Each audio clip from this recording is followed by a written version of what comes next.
In 1707, one of the most powerful emperors in human history lay dying alone in a tent in the Deccan desert.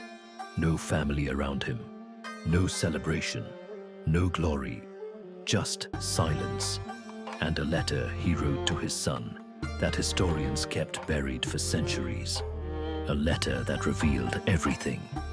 Today, we open that letter. Aurangzeb Alamgir, 6th emperor of the Mughal dynasty. He ruled for 49 years, longer than almost any Mughal before him.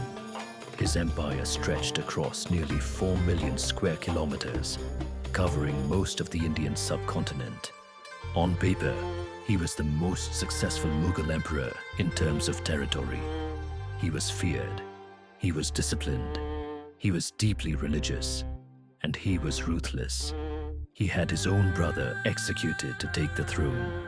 He imprisoned his father, Shah Jahan, the man who built the Taj Mahal, and kept him locked in Agra fort until he died, staring at his wife's tomb through a window.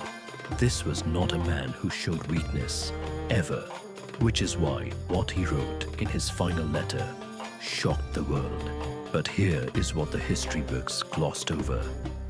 By the time Aurangzeb reached his 80s, his empire was collapsing from the inside. The Marathas under Shivaji, and later his son Sambhaji, had been bleeding the Mughal army for decades. Aurangzeb had personally come to the Deccan to crush them. He stayed for 27 years. 27 years camped in the south, fighting a war he could not win. His treasury was draining. His generals were exhausted. His sons were already fighting each other over who would inherit the throne. And the man who had once imprisoned his own father was now watching his empire do to him exactly what he had done to others: slowly suffocate him. The Marathas were not just defeating his armies, they were defeating his legacy. Every fort he captured, they recaptured. Every general he sent, they outmaneuvered. And Aurangzeb, for the first time in his life, could not control what was happening around him. Then came the letter, written in Persian, just weeks before his death in 1707. Aurangzeb wrote to his son, Azam Shah, and in it, he said something no Mughal emperor had ever admitted.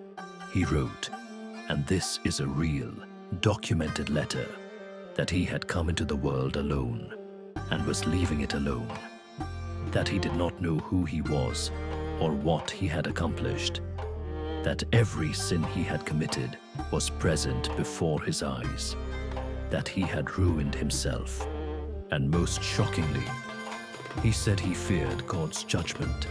This man, this emperor who had waged holy wars, who had torn down temples, who had executed scholars and imprisoned his own father. In his final weeks, alone in a tent in the Deccan, he was terrified. Not of his enemies, not of death, of what came after. The conqueror of half a continent was afraid of his own conscience. Aurangzeb died on March 3rd, 1707. Within 50 years of his death, the Mughal Empire, which he had spent his entire life expanding, had effectively collapsed. His sons went to war with each other immediately. The Marathas took control of large parts of India. The British East India Company, which was barely a footnote during Aurangzeb's reign, began its slow rise to power. Everything he had fought for, imprisoned people for, killed for, gone within a generation. His letter had predicted it. He had written that he feared he had left nothing of value behind. He was right. History remembers Aurangzeb as a conqueror, as a tyrant, as the emperor who broke the Mughal dynasty.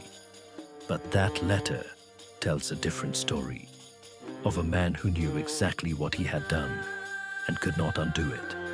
The question history never answers is this: if Aurangzeb had made different choices, would the British have ever colonized India at all? That answer next time. If you want to know what really ended the Mughal Empire, subscribe, because the story is far from over.